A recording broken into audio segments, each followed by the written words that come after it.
नमल। Jail के बरामदे में मामूल की आवाज़ें गूंज रही थीं। सहन में कैदी इधर उधर चलते फिरते काम करते दिखाई दे रहे थे।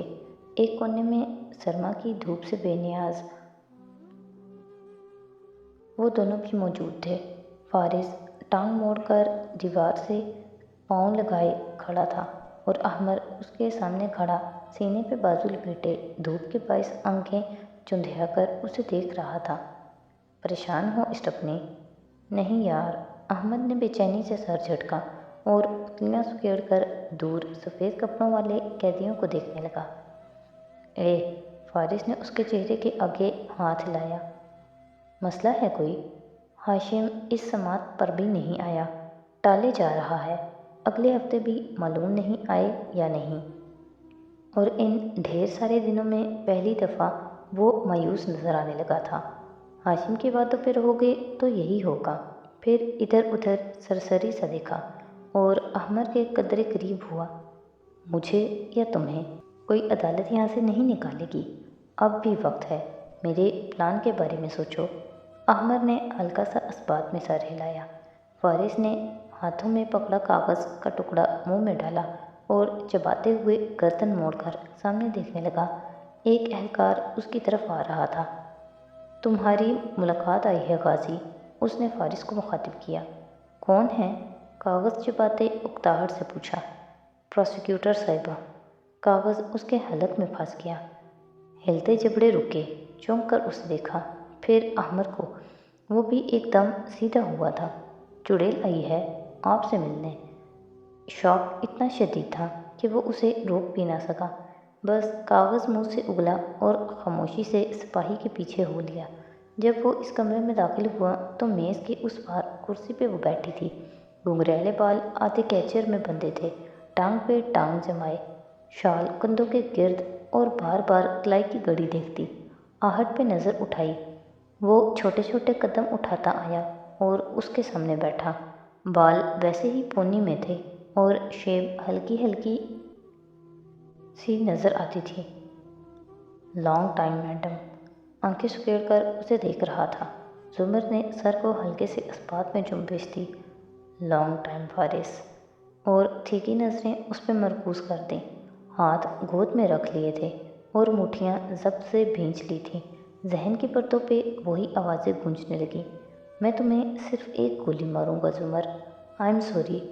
उसने इन तकलीफ़देह यादों को जहन से झटकना चाहा, मगर ये आसान ना था। सो दोनों आमने सामने बैठे थे और वो उसकी आंखों में देखता मुंतज़िर था। मैं तुम्हें सुनने आई हूँ।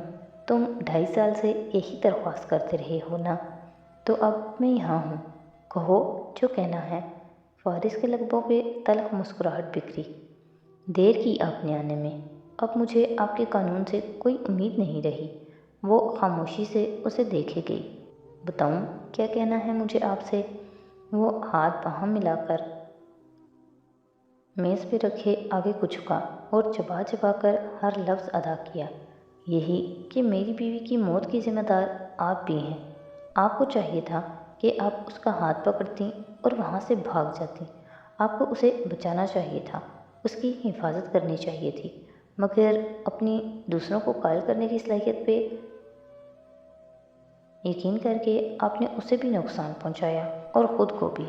जुमर अब कोहनी कुर्सी के हाथ पे रखे, उंगली ठोड़ी तले जमाए उसे देख रही थी। मेरे पास अपने दिफा में कहने को कोई लंबी चौड़ी बात नहीं है। दिल उचाट हो गया है इस कानून से। सिर्फ इतना कहूँगा कि 3 साल आपके शहर में गुजारे। इतना तो जानती थी आप मुझे कि एक दफ़ा मेरी बात सुन लेती। इतना तो याद रखती कि आप मेरी टीचर थीं। एक दफ़ा तो तस्वीर का दूसरा रुख देखती। वो फिर रुका कि शायद वो कुछ बोले, मगर वो चुपचाप सुन रही थी।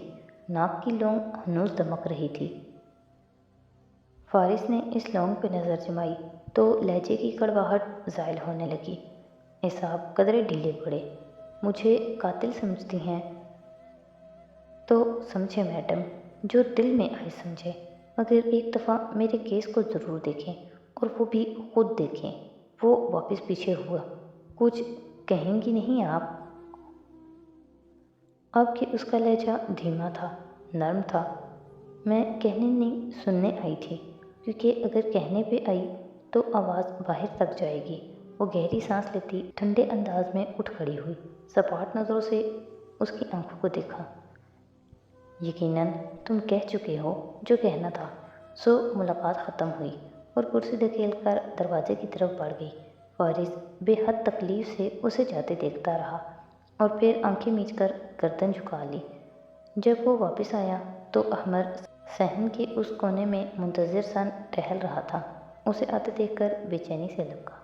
کیا کہہ رہی تھی چڑیل؟ امید اور خوشی سے اس نے پوچھا۔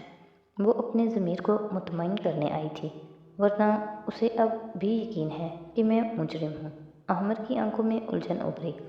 مگر کیا کہا اس نے؟ کچھ نہیں، کیونکہ اگر وہ کچھ کہے گی تو آوازیں باہر تک جائیں گی۔ وہ دیوار سے کمر لگا کر کھڑا ہو گیا۔ انداز ڈھیلا ڈھالا سا تھا، لیکن وہ آئی تو صحیح نا۔ آہستہ آہستہ ہی انسان پگھلتا ہے۔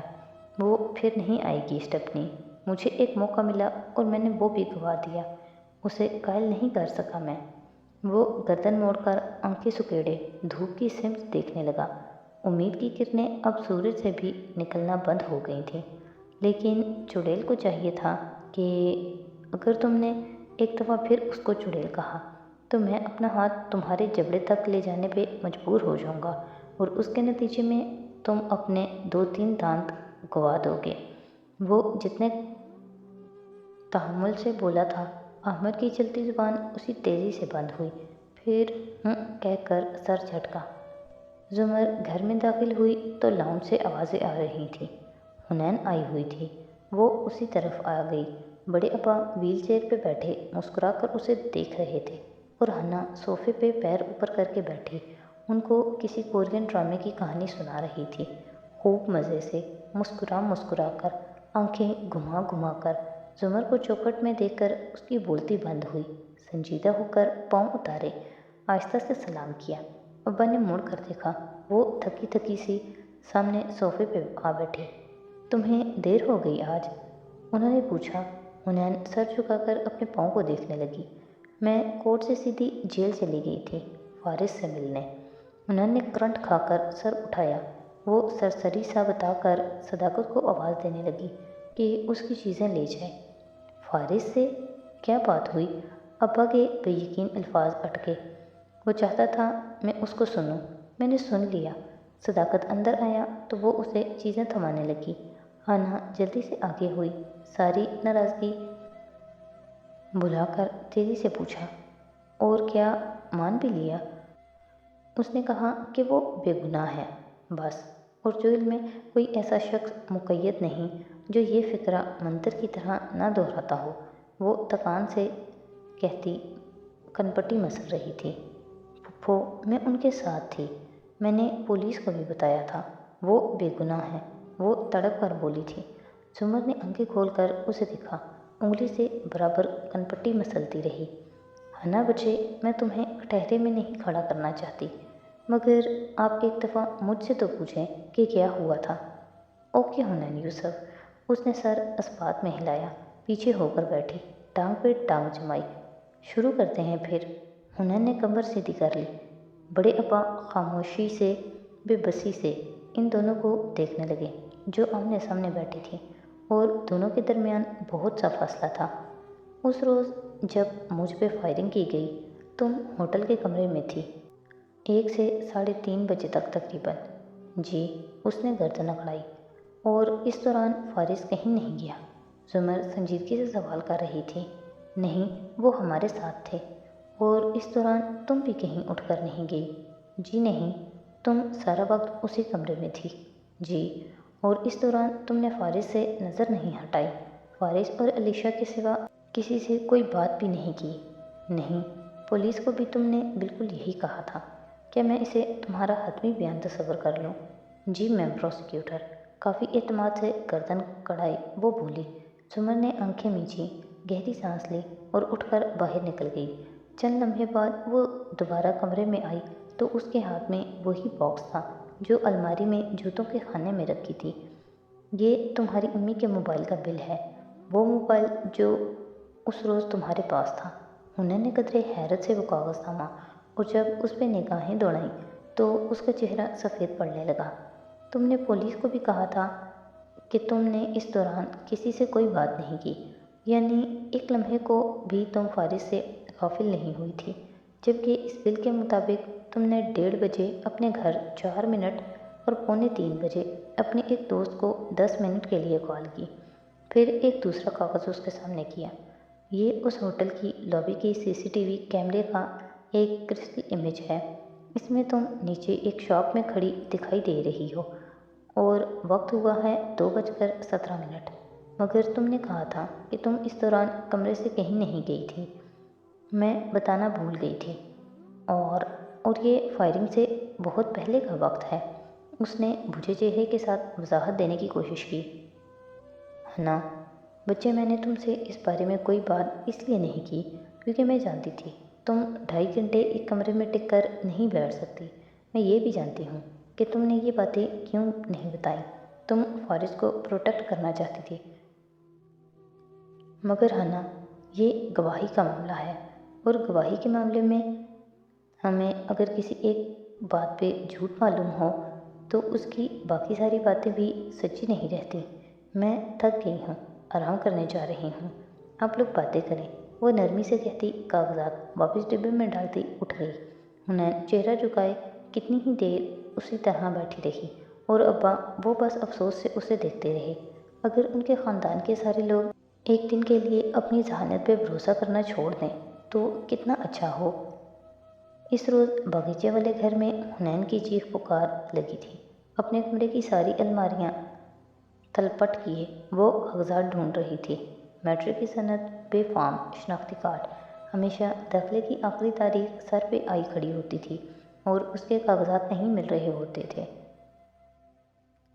इस तलाश में कितने अरसे की खोई हुई दर्जनों चीज़ें मिल जाती, मगर असल शय नदारद रहती। कितनी दफ़ा कहा है अपनी चीज़ें तरतीब से जोड़ कर रखा करो। लोगों की बेटियों को देखा है कभी कैसे हर चीज़। अम्मी की डांट फटकार जिसे साथ ही बैकग्राउंड म्यूज़िक कहा करता था किचन से सुनाई दे रही थी।